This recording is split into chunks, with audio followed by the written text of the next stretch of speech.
تو نا آنکھیں بھی بہت دکھتی ہیں, ایک تو آفس میں بیٹھ کے, اور دوسرا ہم جب رات کو ایسے کر کے فون یوز کر رہے ہوتے ہیں نا, کیونکہ ہمارا بالکل ہم لیٹ کے نا ہم ایسے نہیں رکھتے, ہمارا اینگل یہ ہوتا ہے فون یوز کرنے کا, جو کہ بہت زیادہ ڈینجرس بھی ہے, کیونکہ ہمارا جو پورا مطلب ہیڈ ہے اس کا بہت زیادہ ویٹ ہے, تو جب ہم اس کو آگے کرتے ہیں نا تو وہ ہمارے پھر بیک کے بھی بہت سے مسئلے ہونے شروع ہو جاتے ہیں. تو اس حوالے سے بھی ہمیں گائیڈ کریں اور اس کے لیے ایکسرسائزز بھی بتائیں ہمیں. ٹھیک ہے. اچھا دیکھیں, اللہ تعالیٰ نے رات جو ہے نا وہ سونے کے لیے بنائی ہے. آپ کی باڈی نے پورا دن بہت کام کیا ہے, آپ بے شک بیڈ پہ بھی پڑے رہے ہیں نا تو پورا دن آپ کے مسلس کام کرتے رہے ہیں, آپ کی باڈی کے آرگنس کام کرتے رہے ہیں. اب جیسے آفس میں ہیں یا کسی بھی چیز میں, آبویس سی بات ہے آپ کا اسٹریس لیول ہر چیز زیادہ ہو جاتا ہے. آپ کا اسکرین کے اندر نا ایک بلو فیکٹر ہوتا ہے جو ہماری باڈی میں میلاٹونن کی پروڈکشن کو کم کرتا ہے, اور میلاٹونن ہماری باڈی میں رات کے وقت ہی پروڈیوس ہوتا ہے. یہ ایسا ہارمون ہے. اب جب ہم بلو فیکٹر, آپ کی لائٹ, آپ سونے سے پہلے موبائل کو دیکھ رہے ہیں یا کوئی بھی اسکرین دیکھ رہے ہیں آپ, تو آبویس سی بات ہے اس سے تو اس کا پروڈکشن روک دینا. دماغ الرٹ ہو جاتا ہے, دماغ آپ کا الرٹ رہ رہا ہے. آپ سوئیں گے, سوتے ہوئے بھی آپ کے دماغ میں وہی سیریلز, وہی چیزیں ساری چلتی رہیں گی. تو اس کے لیے ضروری ہے کہ آپ سونے سے تقریباً 1-آدھا گھنٹہ پہلے موبائل کو چھوڑ دیں. آپ کو نیند نہیں آتی ہے, ہیلدی ایکٹیویٹیز کی طرف آنا شروع ہو جائیں. بک ریڈنگ کرنا شروع کر دیں, پینٹنگ کرنا شروع کر دیں. ہر وہ ایکٹیویٹی کریں جس میں آپ کی اسکرین نہ انوالو ہو رہی ہو. گھر والوں کے ساتھ اچھا ٹائم اسپینڈ کر لیں, لوڈو کھیل لیں بیٹھ کے, کچھ بھی کر سکتے ہیں. کوئی ایسی ایکٹیویٹی کریں, ہاں بکس ریڈنگ کی بات کر لیں, کچھ بھی آپ کر سکتے ہیں. ایسی ایکٹیویٹی کریں جس میں آپ کی اسکرین انوالو نہ ہو رہی ہو. اچھا, آنکھوں کے لیے اسپیسیفکلی ایکسرسائزز آپ ایز سچ کچھ نہیں کر سکتے ہیں, مطلب اس میں آپ کچھ ریلیکسیشن کے لیے ضروری ہے کہ آپ اپنی آنکھوں کو جتنا ریلیکس کر سکتے ہیں. اور ریلیکس آپ کی سب سے زیادہ آنکھیں ہوتی ہیں جس ٹائم آپ سوتے ہیں یا آنکھیں بند کر کے لیٹ رہے ہوتے ہیں. تو اس میں آپ بہتر یہی ہے کہ آپ اپنی رات کی نیند جو ہے وہ پوری کرنا شروع کر دیں. اس کے لیے ایسے ایکسرسائزز, سونے سے پہلے اپنا اسکرین ٹائم کم کر لیں, اپنی بریدنگ ایکسرسائزز پہ کام کرنا شروع کریں. That will release the tension. ایک اور چیز جو آپ کے سر میں درد اور آنکھوں میں درد کے لیے وہ یہی کہ آپ اپنی ٹیمپل بون کے اوپر ان 2 فنگرز کے ساتھ یہاں پر پریشر دیجیے. 20 سیکنڈز کے لیے پریشر دے کر رکھیں اور سرکولر موشن میں اسے کریں. جیسے یہاں سے ٹینشن ریلیز ہوگا, آپ کی آنکھوں سے ٹینشن ریلیز ہونا شروع ہو جائے گا. آل رائٹ, پریشر پوائنٹس کے حوالے سے بات کر رہے تھے کہ باڈی میں ہمارے ایسے کون سے پریشر پوائنٹس ہیں جن کو مساج کرنے سے ہم بہت جلدی ریلیکس ہو جاتے ہیں, اور ساتھ ساتھ جو آفس میں پورا دن بیٹھے رہتے ہیں, گھر میں ہم کام کرتے ہیں, مختلف جسم کے حصوں میں ہمیں درد ہوتی ہے, اس حوالے سے بھی ہم نے بات کیا ہے. میرے ساتھ فزیو تھراپسٹ موجود تھی ڈاکٹر نور فاطمہ, بہت شکریہ آپ کا. اب یہاں وقت ہوا ایک بریک کا, بریک کے بعد دوبارہ ملتے ہیں.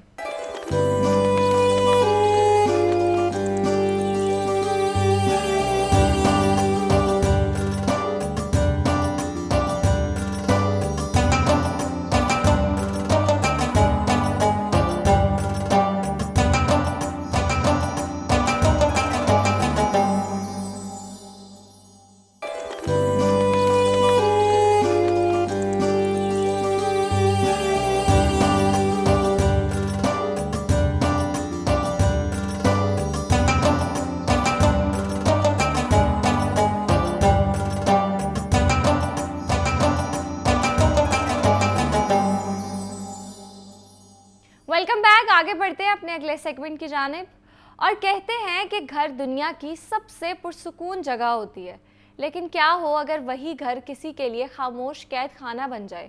ہمارے معاشرے میں ایک جملہ بہت مشہور ہے, بیٹی سمجھوتا اور صبر کرنا سیکھو, لیکن اکثر یہ سمجھوتا کرتے کرتے انسان خود کو ہی کھو دیتا ہے.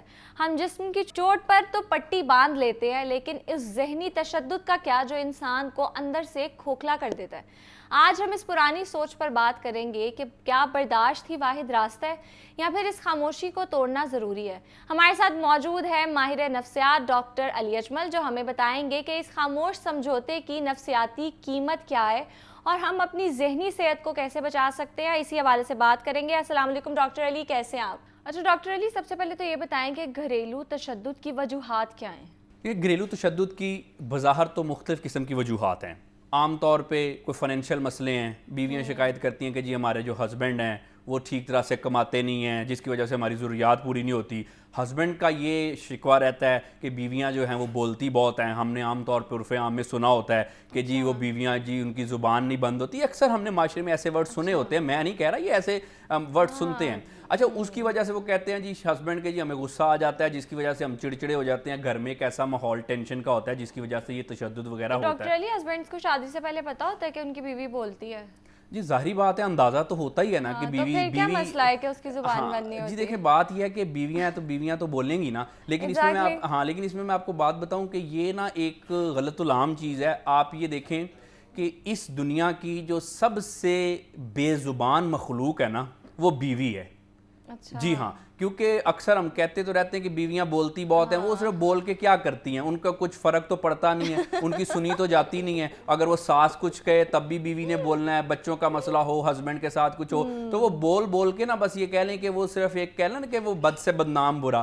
وہ عام طور پہ عورتیں بدنام ہو جاتی ہیں. نہیں تو میں یہ آپ کو پوری ذمہ داری سے بات یہ کہہ رہا ہوں کہ دنیا کی جو سب سے بے زبان مخلوق ہے نا وہ بیوی ہے. اب جہاں تک بات یہ ہے جی اس کے یہ تشدد کے حوالے سے، تو دیکھیں یہ صرف بظاہر چیزیں ہوتی ہیں.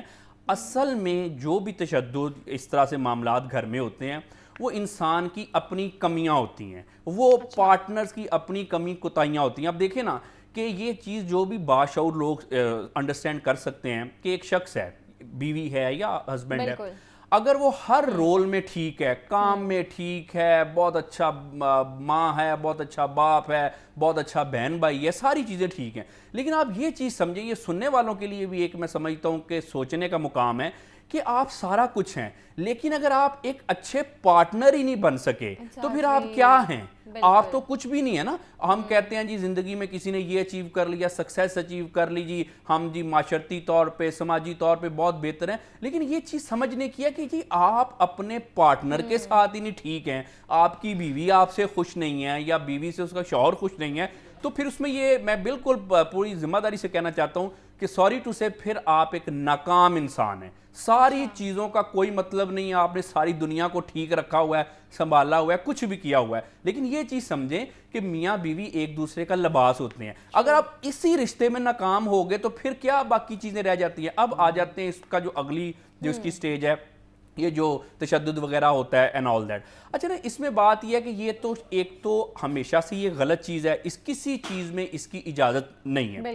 اب کیوں ہوتا ہے جیسے میں نے بتایا کہ صرف انسان کی اپنی کمیاں، انسان کے جو ذہنی امراض ہے نا، جو ایک مرض کے دہانے پہ جو لوگ آج کل پہنچے ہوئے ہیں، صرف تشدد اس وجہ سے ہوتا ہے. نہیں تو ڈاکٹر علی ابھی آپ نے کہا ہے کہ کچھ لوگ ہوتے ہیں وہ بہت اچھے بھائی ہوتے ہیں، بہت اچھے دوست ہوتے ہیں، ہر رشتے میں وہ بہت اچھے ہوتے ہیں لیکن وہ اچھے پارٹنر نہیں ہوتے. تو ہم نے اکثر دیکھا ہے کہ مرد باہر سب کے ساتھ بڑے اچھے کھی کرتے رہتے ہیں، اچھے سے بات کرتے ہیں، خوش اخلاقی سے ملتے ہیں، لیکن جب گھر آتے ہیں نا ان کے تیور بدل جاتے ہیں، ایسے بچوں کو گالیاں دے رہے ہیں، بیوی کو باتیں سنا رہے ہیں.